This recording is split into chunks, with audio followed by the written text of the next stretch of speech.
Hi ಎಲ್ರಿಗೂ, ಬನ್ನಿ daily routine ಏನಿರುತ್ತೆ ನಂದು ತೋರಿಸ್ತೀನಿ ನಿಮಗೆ. ಸ್ವಲ್ಪ ಜನ ನೋಡಿದ್ದೀರಾ, ಸ್ವಲ್ಪ ಜನ ನೋಡಿಲ್ಲ.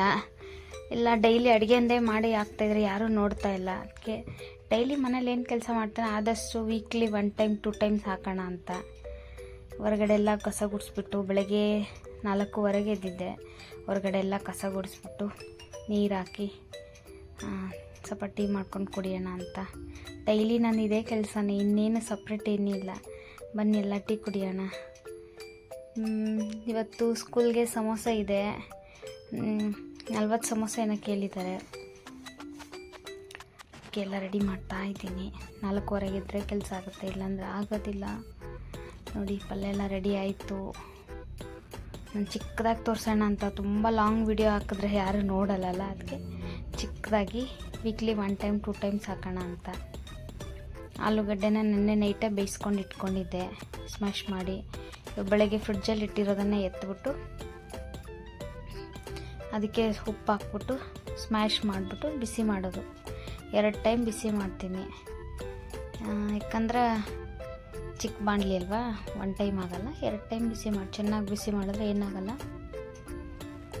ನಾನು ಸಮೋಸ ಮಾಡ್ತಾಯಿದ್ದು 4ನೇ ವರ್ಷ ರನ್ನಿಂಗು. ಫಸ್ಟು ವಿಶಾಲ್ ಮಾರ್ಟ್ ಕೆಲ್ಸಕ್ಕೆ ಹೋಗ್ತಾಯಿದ್ದೆ, ವಿಶಾಲ್ ಮಾರ್ಟಲ್ಲಿ. ಬೇರೆಯವ್ರ ಹತ್ರ ಹೋದರೆ ಕೆಲಸ ಮಾಡಿದ್ರೆ ಅವ್ರು ಎಷ್ಟು ಕೊಡ್ತಾರೋ ಸ್ಯಾಲ್ರಿ ತೊಗೋಬೇಕು. ರಜಾ ಹಾಕೋಗಿಲ್ಲ, ಅವ್ರು ಬೈದಾಗೆ ಬೈಸ್ಕೋಬೇಕು. ನಮಗೆ ಅಂತ ಓನಾಗಿ ಕೆಲಸ ಇದ್ದರೆ ನಮಗೆ ಯಾವಾಗ ಬೇಕಾದರೂ ರಜಾ ಹಾಕ್ಬೋದು. ಹಾಗಂತ ರಜಾ ಹಾಕಲ್ಲ, ನಾನು ಹೇಳಿದ್ದು ನಮಗೆ ಅಂತ ಕೆಲಸ ಇದ್ದರೆ ಮನೇಲಿ ಸ್ವಲ್ಪ ರೆಸ್ಟ್ ಸಿಗುತ್ತೆ. ಮನೇಲೇ ಕೆಲಸ ಮಾಡ್ಕೊಂಡು ಓನಾಗಿ ಏನಾದರೂ ಮಾಡ್ಬೋದು. ನೋಡಿ ಪಲ್ಯ ಎಲ್ಲ ಬಿಸಿ ಮಾಡಿಕೊಂಡೆ, ಪಾತ್ರೆ ಎಲ್ಲ ಜೋಡಿಸಿ ಎತ್ತಿಟ್ಕೊಂಡೆ. ಬೆಳಗ್ಗೆ 40 ಸಮೋಸ, ಪಕ್ಕದವ್ರಿಗೆ 15 ಸಮೋಸ. ಅವ್ರು ಎಷ್ಟು ಕೊಟ್ಟರು ಇಸ್ಕೊತಾರೆ, ಎಷ್ಟಾಗುತ್ತೋ ಅಷ್ಟು ಕೊಡ್ತೀನಿ. ಡೈಲಿ 5 ಕೊಡ್ತೀನಿ, 15 ಕೊಡಬೇಕು. ಬೆಳಗ್ಗೆ 5 ಆದರೆ 5 ಕೊಡ್ತೀನಿ, ಮಧ್ಯಾಹ್ನ ಆದರೆ 10 ಆದರೆ 10 ಕೊಡ್ತೀನಿ. ಇಲ್ಲಾಂದರೆ ಬೆಳಗ್ಗೆ 10 ಕೊಟ್ಬಿಟ್ಟು ಮಧ್ಯಾಹ್ನ 5 ಕೊಡ್ತೀನಿ. ಬಿಸಿದೇ ಕೊಡ್ತೀನಲ್ವ, ಈಸ್ಕೊತಾರೆ. ನೋಡಿ 1 ರೌಂಡ್ ಸಮೋಸ ಆಯಿತು. ಎಲ್ಲ ಎಣ್ಣೆಯಲ್ಲಿ ಹಾಕ್ತಾಯಿದ್ದೀನಿ.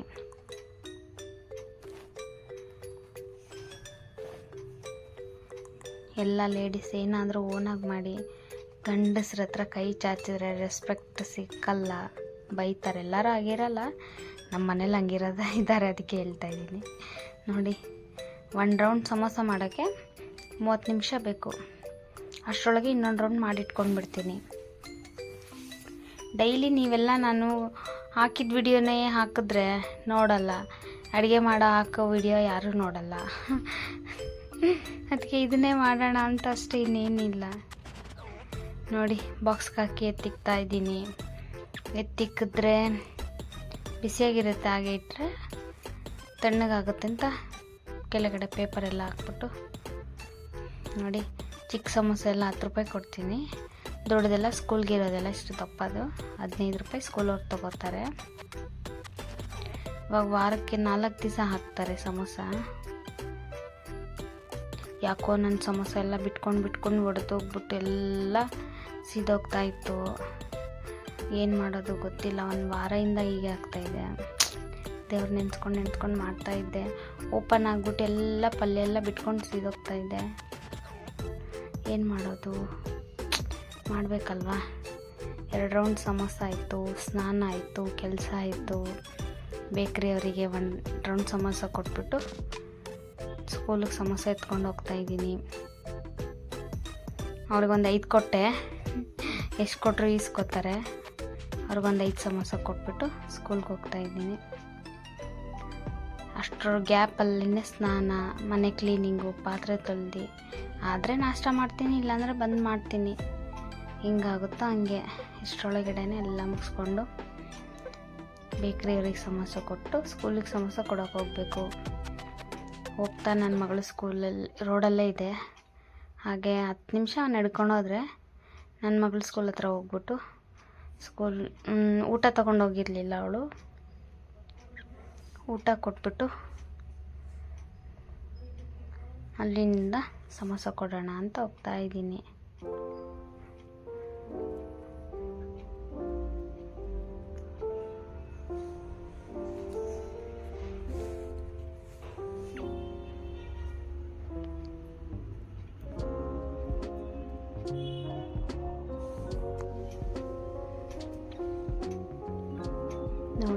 ಬಂತು ನನ್ನ ಮಗಳ ಸ್ಕೂಲು. ಊಟ ಇಟ್ಬಿಟ್ಟು ಅಲ್ಲಿ ಇಟ್ಬಿಟ್ರೆ ಅವ್ರು ತೊಗೊತಾರೆ. ನಾಷ್ಟ ತೊಗೊಂಡೋಗಿದ್ದೆ, ನಾಷ್ಟ ಎಲ್ಲ ಇಟ್ಬಿಟ್ಟು ನನ್ನ ಮಗನ ಸ್ಕೂಲ್ ಹತ್ರ ಹೋಗ್ತಾಯಿದ್ದೀನಿ. ಯಾಕಂದರೆ ಅವ್ರ ಸ್ಕೂಲಲ್ಲೇ ಕ್ಯಾಂಟೀನ್ ಇರೋದು, ದೊಡ್ಡ ಸ್ಕೂಲ್ ಇದೆ ಅಲ್ವಾ, ಅವ್ರ ಸ್ಕೂಲ್ಗೆ ಕ್ಯಾಂಟೀನ್ ಕೊಡೋದು. ನೋಡಿ ID ಕಾರ್ಡ್ ಕೊಡ್ತಾರೆ, ID ಕಾರ್ಡ್ ತೊಗೊಂಡು ಒಳಗಡೆ ಹೋಗಬೇಕು. ಲಾಸ್ಟಲ್ಲಿದೆ.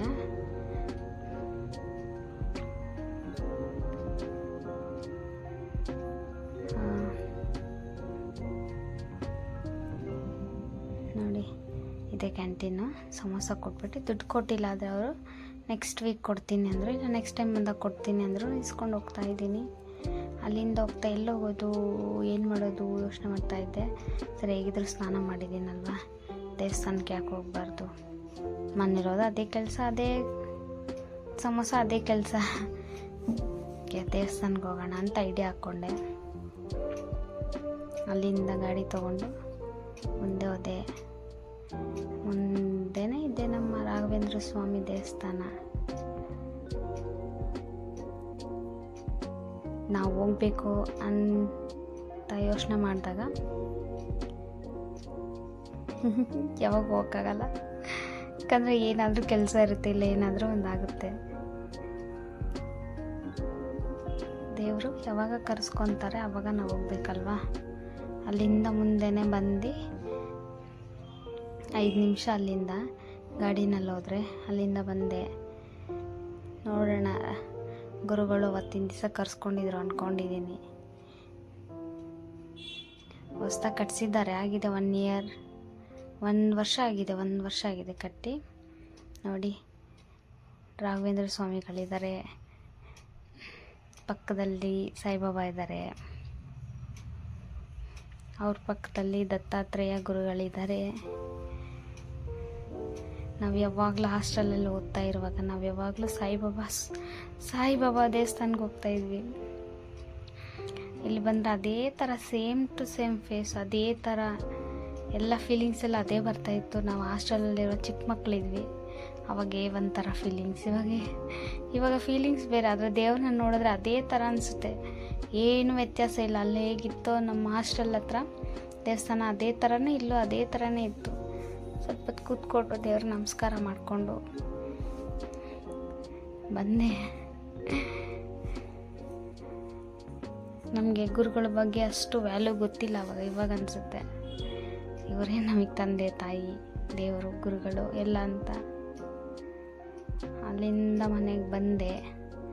ಅಲ್ಲಿಂದ ಬಂದು ಸ್ವಲ್ಪ ಹೊತ್ತು ಮಲ್ಕೊಂಡು ಮತ್ತೆ ಸಮೋಸ ಮಾಡಿ ಇಷ್ಟೊತ್ತಿಗೆ ನಾನು 3 ಗಂಟೆ ಮಧ್ಯಾಹ್ನ. ನೋಡಿ, ಯಾಕಂದರೆ ಎಲ್ಲ ಬರೀ ಸಮೋಸನೇ ಮಾಡಿಸೋದು ತೋರಿಸ್ತಾಯಿದ್ರೆ ಯಾರೂ ನೋಡಲ್ಲ. ಅದಕ್ಕೆ ನಾನು ಸೆಕೆಂಡ್ ಟೈಮ್ ಸಮೋಸ ಮಾಡೋದು ತೋರಿಸಿಲ್ಲ. ಸಮೋಸ ಮಾಡಿಬಿಟ್ಟು ಕರೆಂಟಿನ ಬಿಲ್ ಕಟ್ಟಬೇಕಾಗಿತ್ತು, ಎತ್ಕೊಂಡ್ಬಿಟ್ಟು ಸಮೋಸ ಕೊಡೋಣ ಅಂತ ಹೋಗ್ತಾ ಇದ್ದೀನಿ.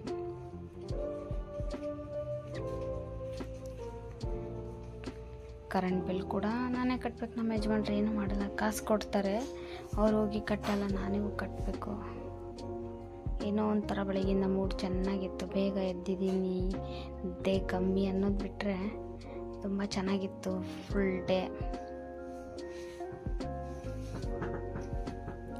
ಅಲ್ಲಿಂದ ಒಬ್ರಿಗೆ ಸಮೋಸ ಕೊಡಬೇಕು, ಹೋಗ್ತಾ ಇದ್ದೀನಿ.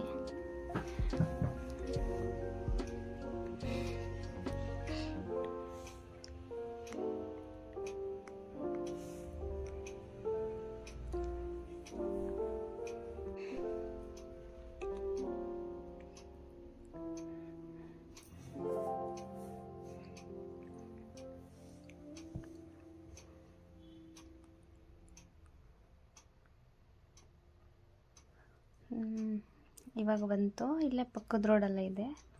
ಇವರು 10 ಸಮೋಸ ತೊಗೊತಾರೆ, ವಾರಕ್ಕೆ 600 ರೂಪಾಯಿ ಕೊಡ್ತಾರೆ.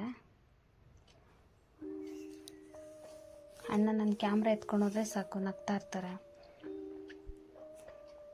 ಅವ್ರಿಗೆ 10 ಸಮೋಸ ಕೊಟ್ಬಿಟ್ಟು ಅಲ್ಲಿಂದ ಮತ್ತೆ ಇನ್ನೊಬ್ರಿಗೆ ಕೊಡಬೇಕು. ಅಲ್ಲೇ ನಮ್ಮ ಮನೆಯಿಂದ ಸ್ವಲ್ಪ ಮುಂದೆ ಇದೆ, ಅವ್ರ ಹತ್ರ ಹೋದೆ. ಅವರು ಪಾನಿಪುರಿಯವರು, ಅವರು ಕೂಡ ತುಂಬ ಚೆನ್ನಾಗಿ ಮಾಡ್ತಾರೆ. ಅವ್ರ ಹತ್ರ ಪಾನಿಪುರಿ ಎಲ್ಲ ಚೆನ್ನಾಗಿ ಸಿಗುತ್ತೆ. ಆದರೆ ಯಾವಾಗಲೂ ಒಂದು ಟೈಮ್ ರಜಾ ಹಾಕ್ಬಿಟ್ರೆ ಫುಲ್ಲು ಡೈಲಿ ರಜಾ ಹಾಕ್ಕೊಂಡು ಹೋಗೋದು. ಹಾಕ್ಬಿಟ್ರೆ ಕಂಟಿನ್ಯೂ ಆಗಿ ಹಾಕ್ತಾಯಿರ್ತಾರೆ, ರಜಾ ಮಾಡಿದ್ರೆ ಕಂಟಿನ್ಯೂ ಆಗಿ ರಜಾ ಮಾಡ್ತಾಯಿರ್ತಾರೆ.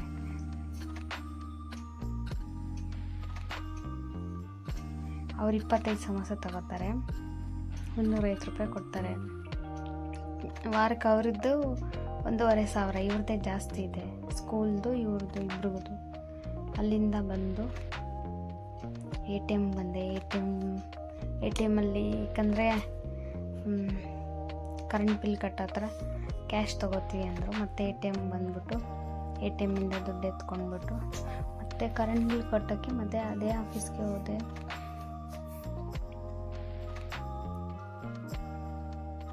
ಒಂದು 1500 ಚಿಲ್ಲರೆ ಬಂದಿತ್ತು. ಏನು ಗೃಹ ಜ್ಯೋತಿ ಮಾಡ್ತಾರೋ ಇವ್ರು ಗೊತ್ತಿಲ್ಲ. ಸರಿ ಕಟ್ಟಬೇಕಲ್ವ, ಪೆನಾಲ್ಟಿ ಹಾಕ್ತಾರೆ, ಇಲ್ಲ ಫ್ಯೂಸ್ ಕಿತ್ಕೊಂಡು ಹೋಗ್ತಾರೆ. ಸರಿ ಅಂತ ಹೇಳ್ಬಿಟ್ಟು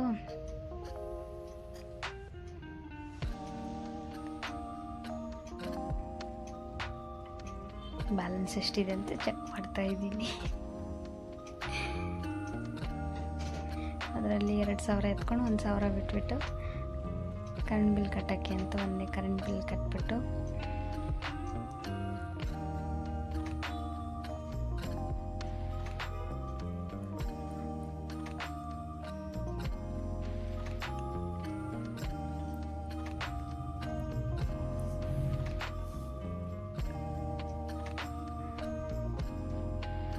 ಏನು ಹೇಳೋದು, ದಿನ ಇದೆ ಹೇಳೋದು. ಡೈಲಿ ಸಮೋಸ ಮಾಡಿದೆ, ಅವ್ರಿಗೆ ಕೊಟ್ಟೆ ಇವ್ರಿಗೆ ಕೊಟ್ಟೆ, ಮನೆ ಕಸ ಗುಡಿಸ್ದೆ ಇದೆ. ಯಾರು ನಾನು ಈ ಥರ ವಿಡಿಯೋ ಹಾಕಿದ್ರೆ ಡೈಲಿ ಇದೇ ಹಾಕಕ್ಕೆ ನನಗೆ ಬೋರು. ಅಂದರೆ ನೀವೆಲ್ಲ ಇದನ್ನೇ ನೋಡ್ತಿರಲ್ವ, ಅದಕ್ಕೆ ಸರಿ ವಾರಕ್ಕೆ 1 ಟೈಮ್ ಆದರೂ 2 ದಿನನಾದರೂ ಹಾಕೋಣ ಅಂತ ಅಷ್ಟೇ, ಇನ್ನೇನಿಲ್ಲ. ಯಾಕಂದರೆ ನಾನು ಎಲ್ಲರ ಚಾನಲ್ ನೋಡ್ತಾ ಇರ್ತೀನಿ, ನಾನು ಎಲ್ಲರಿಗೂ ಲೈಕ್ ಕೊಡ್ತಾ ಇರ್ತೀನಿ, ಸಬ್ಸ್ಕ್ರೈಬ್ ಮಾಡ್ತಾ ಇರ್ತೀನಿ. ಯಾಕಂದರೆ ಜಾಸ್ತಿ ಅಂದರೆ ಇದೇ ಥರ ಡೈಲಿ ರುಟೀನ್ ಅವ್ರು ಏನು ಮಾಡ್ತಾರೆ ಅದೇ ಥರ ಓಡುತ್ತೆ. ನಾನು ಸಮೋಸ ಜೊತೆ ನಾನು ಯೂಟ್ಯೂಬ್ ಮಾಡೋದ್ರಿಂದ ಸ್ವಲ್ಪ ಕಷ್ಟ ಆಗ್ತಾಯಿದೆ. ಮಾಡುವಾಗ ಒಂಥರ ಕಷ್ಟ, ವಿಡಿಯೋ ಎಡಿಟ್ ಮಾಡುವಾಗ ಇನ್ನೊಂಥರ ಕಷ್ಟ. ಮತ್ತೆ ಬಂದೆ ಮನೆಗೆ, ಅಲ್ಲಿಂದ ಬಿಟ್ಟು ಮತ್ತು ಸಾಯಂಕಾಲ ಯಾವುದೋ ಮಗು ಬರ್ತಡೇ ಇದೆ ಅಂದರು. ಮತ್ತು ಅವ್ರಿಗೊಂದು 30 ಸಮೋಸ ಹೇಳಿದರು. ಮತ್ತೆ ಸಮೋಸ ಮಾಡ್ತಾಯಿದ್ದೆ, ಎಲ್ಲ ಒಡೆದೋಗ್ತೈತಿ ಏಕೋ ಗೊತ್ತಿಲ್ಲ. ಅಂದರೂ ಸರಿ ಸಾಯಂಕಾಲ 7 ಗಂಟೆ ಆಗಿತ್ತು, ಮಾಡಿಕೊಟ್ಟೆ. ಅವ್ರು ಬಂದು ತೊಗೊಂಡು ಹೋಗ್ತಾರೆ ಅಂತ ನೋಡಿ. ಮತ್ತೆ ಬೆಳಗ್ಗೆ ಸ್ಕೂಲ್ ಸಮೋಸ ಇದೆ, ಮತ್ತೆ ರೆಡಿ ಮಾಡಬೇಕು. ಅನ್ನ ಸಾರು ಮುದ್ದೆ ಎಲ್ಲ ಮಾಡಿದೆ. ಸರಿ ತಿಂದ್ಬಿಟ್ಟು ಸುಸ್ತಾಗ್ಬಿಟ್ಟಿತ್ತು. ಮಲ್ಕೊಳ್ಳೋಷ್ಟೊತ್ತಿಗೆ 8 ಗಂಟೆ. ಬನ್ನಿ ಎಲ್ಲ ಊಟ ಮಾಡೋಣ. ಡೈಲಿ ಇದೇ ರುಟೀನ್ ನಂದು, ಇನ್ನೇನಿದೆ ಎಕ್ಸ್ಟ್ರಾ ಹೇಳೋಕ್ಕೆ. ಎಲ್ಲ ನನ್ನ ವಿಡಿಯೋ ನೋಡೋಕ್ಕೆ ತುಂಬ ಥ್ಯಾಂಕ್ಸ್. ಎಲ್ಲ ನನ್ನ ಚಾನಲ್ನ ಸಬ್ಸ್ಕ್ರೈಬ್ ಮಾಡಿ, ಲೈಕ್ ಮಾಡಿ, ಶೇರ್ ಮಾಡಿ. Thank you for watching. Good night.